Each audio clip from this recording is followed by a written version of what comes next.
Are you tired of seeing this in your rearview mirror?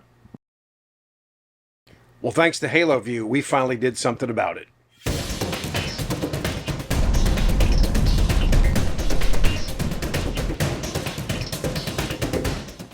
Hey, what's going on, everybody? Hey, today's a pretty big day. We are going to install a backup camera, and we haven't had a backup camera for 2 years. Always wanted one, and you sort of get along without it, but definitely safer to have one than not. When we back in, Pam typically either calls me on the cell phone or we use the walkie-talkies if we're in a place that we don't have cell phone coverage, and that works sometimes. I mean, it does work, but certainly driving is a good thing to have a backup camera so you can kind of see what's behind you. Typically truckers will let you in, but you never know, somebody else may not. So we're going to get this installed. First off, I want to thank Halo View. This is the Halo View Byte Tango 7. It's a 1080p 7-inch screen, and it's got night vision, everything else, and it's not that that infrared sort of night vision. It's all in color. So we are going to install this, but before we do it, we'll do an unboxing. And I typically do install sometimes without reading the directions, but because we're actually going to have to drill into the RV, I better read the directions.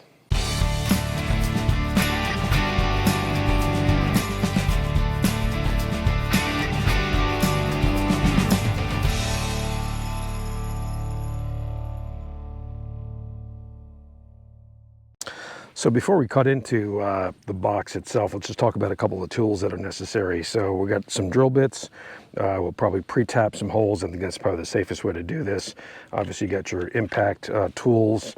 Not sure exactly which one we'll use. We'll know that when we open up the box and see what screws it comes with. And of course, your impact wrench.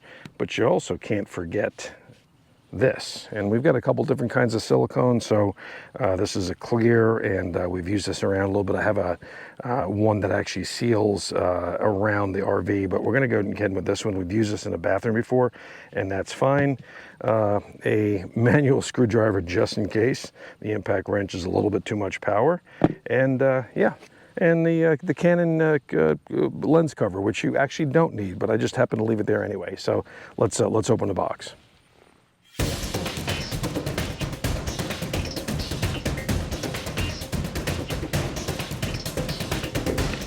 Now, the interesting thing about a project like this is when they say, we're going to send it to you to test. Well, if you have to drill holes in the side of your RV to install this to test, I don't think it's coming back. So here are the instructions. We are going to read these first because, like I said, we're drilling holes into the side of the RV.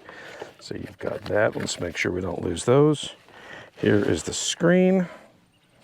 Very nice.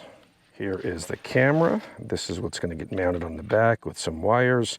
And they do give, actually they've got another connector, but I think there's another wire in there that connects. Now the Alliance is actually pre-wired for it, like most RVs probably are. What I do like about the Alliance installation is that instead of depending on your running lights or your auxiliary lights on your truck to power that, and we got a B by this, is they actually have a camera switch in the panel that actually puts power onto it. So I guess the good side is that you don't have to worry about your lights being on. The bad side is if you leave the campground without turning it on, then you may actually not have power and have to stop to delve. So anyway, let's get this all set aside.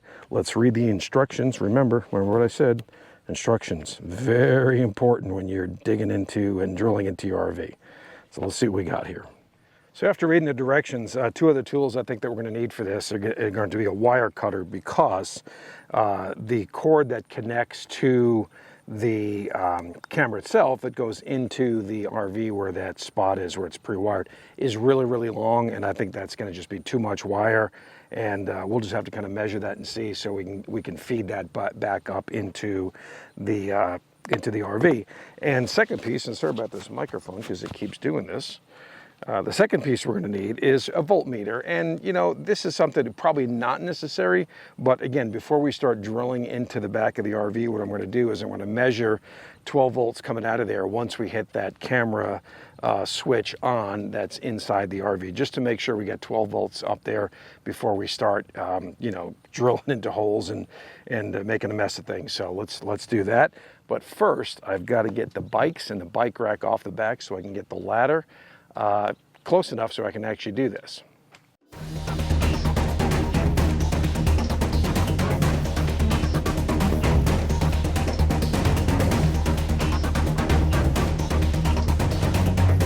All right, so let's get up here. We've got this little plate here that's got to come off. So just so gingerly, let's try and pry this guy up. Like a little plug here. Yeah, like I said, gingerly for a couple of reasons. One, to not damage the RV. And since I am using a knife, which probably isn't the best thing to use, I don't want to slice my finger off. So let's kind of pop this guy. Now the plate will cover this. So this appears to have a little bit of sealant in it. There we go. Okay. I think we're getting there. And, well, when you know it. There are the wires. We've got several wires. Here we go. Okay. And it's actually pretty cool. They've actually glued that to this to make sure they didn't slip up in there. So we got plenty of space. So first thing I'm going to do, take these off. And it appears that I've misled you that we need yet another tool. So we'll need wire strippers to kind of strip this off. And then we're going to get the power meter up here and you know, the voltmeter and check voltage, make sure that we've got 12 volts coming out of here when we turn the switch on. So let me go back down the ladder and do that. All right, well, I went inside, turned the switch back on. And what's interesting is they're using a pink wire, pink and white. And no idea what the significance of that is, except that one is negative and one is positive. So we need to double check the polarity of this. So there we go. That's negative 12 volts.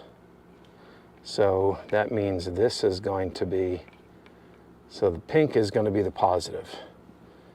So it's actually 14 volts. That's probably because we're plugged in to shore power and, you know, batteries charging and stuff like that.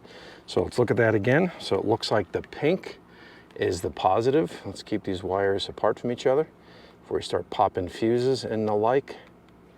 And one more time.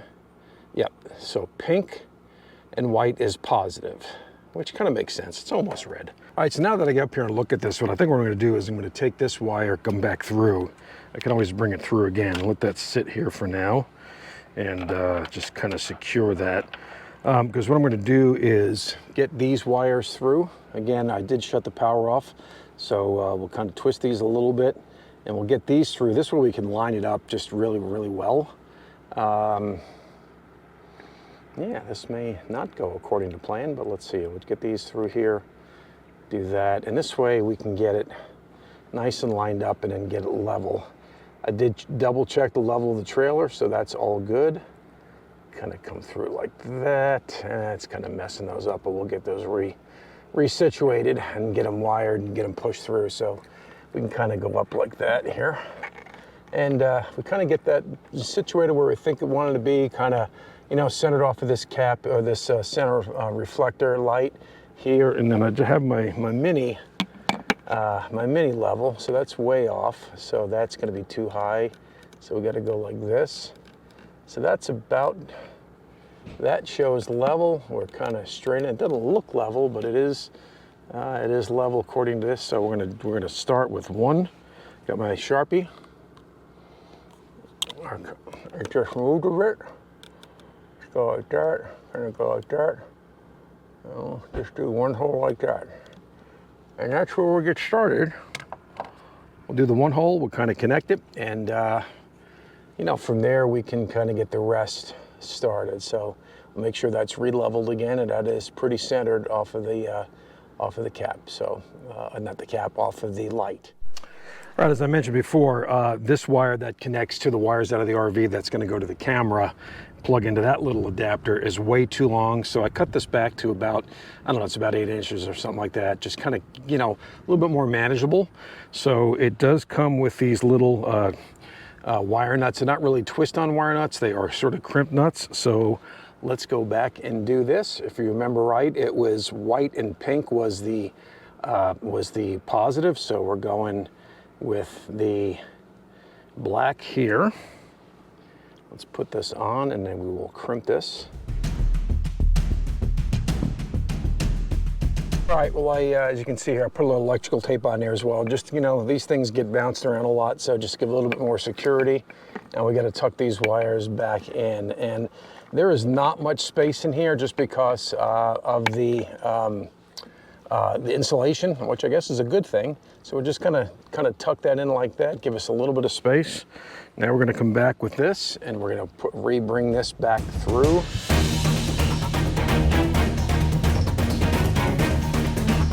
That looks pretty good there. So we'll re-level that. I guess we'll do a one-hole tap. Then we'll connect the camera and then we'll go ahead into the truck and we'll connect the LCD screen. All right, well, this is where the proverbial rubber hits the road, or I guess more precisely, this is where the drill bit hits the fiberglass. So if you've ever worked with fiberglass before, I've had boats, and so you just got to be really careful with this. And typically what you would do is you'd actually tape it and then you drill with the tape, and that just kind of keeps the fiberglass from chipping.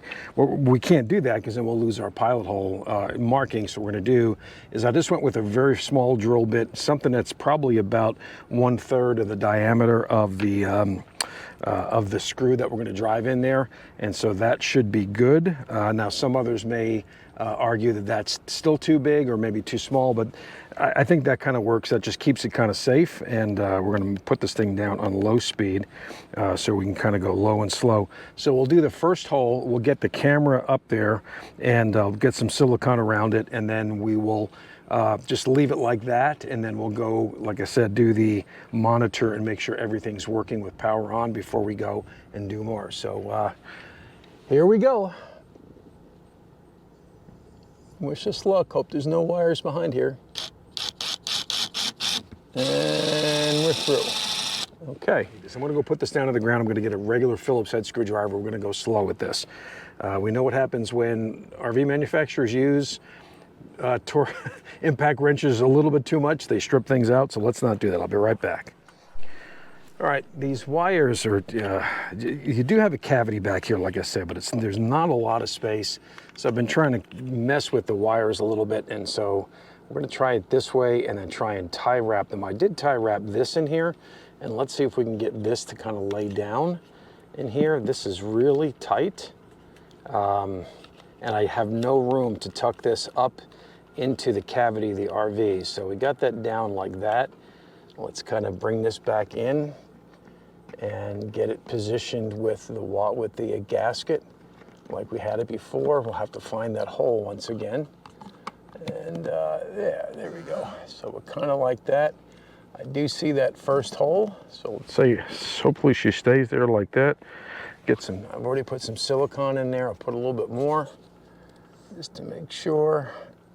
Just get a dab in there, not too much.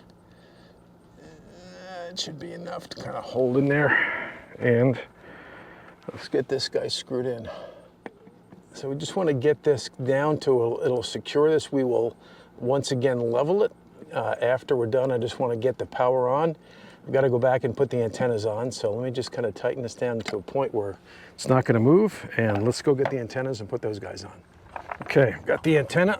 This side just has a single antenna. The LCD screen has two. So let's go get this guy screwed on like this. It does have a right angle. This is nice and tight. It kind of turns up like that. Again, we'll re-level this when we get ready to install it. So let's go down to the truck and plug in the LCD monitor, see what we got.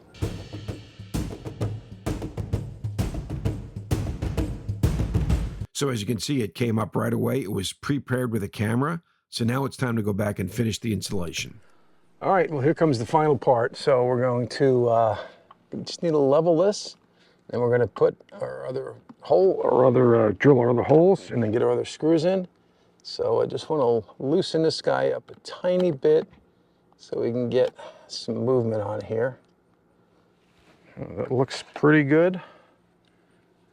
I got to come up a little bit, come down a little bit here.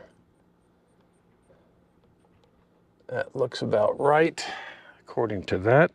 So let's get us some more screws in. And I probably should take the antenna off, but I'm not.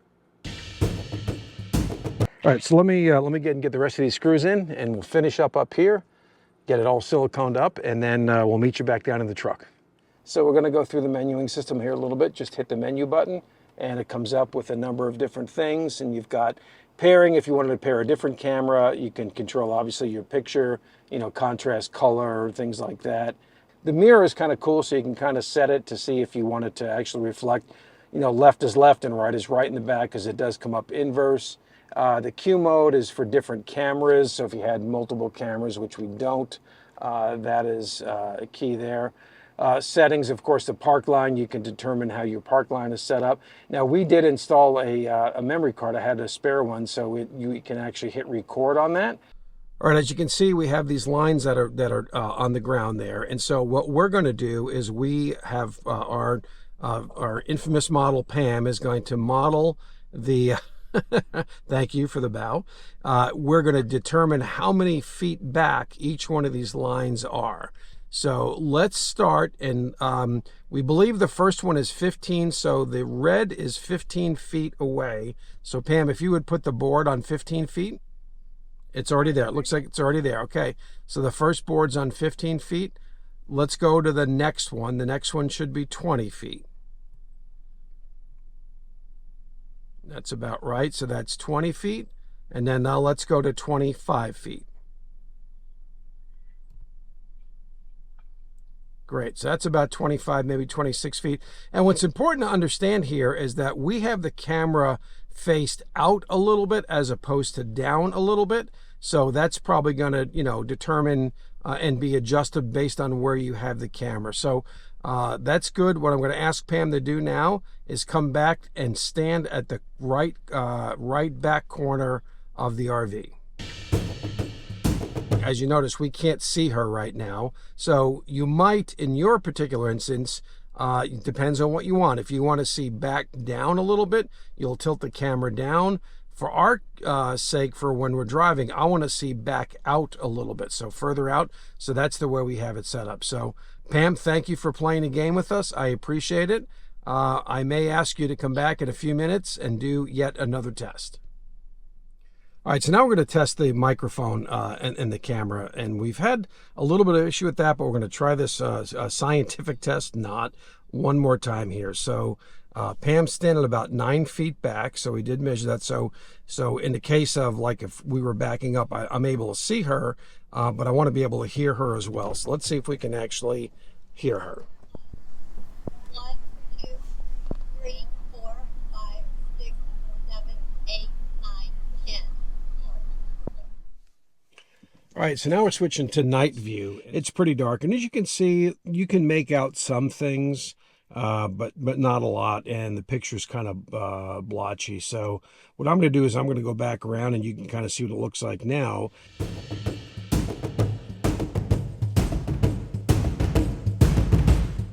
And then we're going to turn the camera LED on, which will light it up in the back, and you'll notice the difference. So you go into menu, and then you find picture, which is an interesting place for it. You find picture, hit enter again, and then you're going to come down here to where it says cam LED. So let's step down here. We're going to hit enter one more time, and then we're going to go over and hit plus, and now you're going to see it really lit up like that. So let me see if I can turn the menu off, go back like that. Now that we've installed and actually had some time to test the HaloView by Tango 7, we're really quite satisfied with it. And so what I wanted to do is give you the likes and the dislikes. And quite frankly, the likes are much more than the dislikes. So first and foremost, the distance coverage is tremendous. They advertise 984 feet. We tested it to about 150 just around the campground, and that was perfectly fine. No issue with that. And of course, you're never going to be that far when traveling from the RV. If you do, you have bigger issues. The second thing is it is 1080p, and it does have good night vision with the LED that's mounted on the back of the camera itself. Even without that LED on, you can definitely see some things if the area was, at least moderately lighted. So that was great. Very stable when we're traveling, so no issue at all. I mean, you may notice a couple little blips, but really at the end of the day, it's no issue at all. And quite frankly, having it be adjustable like that to sort of suit it to where you want it is really good. And then having a built-in DVR of sorts, because it does have that micro SD card, allows you to continuously record. So if you're in an issue with this traffic and you want to, make sure that there's not going to be an issue, or if there is, that you've got at least some proof about an accident, then that definitely helps you. But like anything else, it's not perfect. But it is really good. So a couple of things we disliked, and I think these are probably things that HaloView could work on and fix. And so that is that the menu times out really fast, and so you have to be really quick and decisive with your menu options and how you scroll through that. So I'm sure they can probably provide some kind of a setting in there to change that timing. It would be nice if it was a touch screen, and that's a whole different technology, so maybe not so easy to fix, but in the future that might be an option where it make the menuing a touch screen as opposed to the buttons on the side of it. And the last thing, and again it's probably a nit and it's not really an issue for us, is that the microphone in the back on the camera to the monitor, we could never get the volume really loud enough to be useful. You can hear it, but you'd have to have everything else turned down, air conditioning, obviously radio. And again, we tend to use our phones and our walkie-talkies if we need to communicate with each other when we back up. So all in all, great backup camera system. Very happy with it. Want to thank HaloView for providing that to us again. And if you want to purchase one of those, we'll put a link below and where you can do that as part of the affiliation program, and we'd certainly appreciate that. And do your research, but I think you'll find that this is just an outstanding backup camera. Thanks again for watching.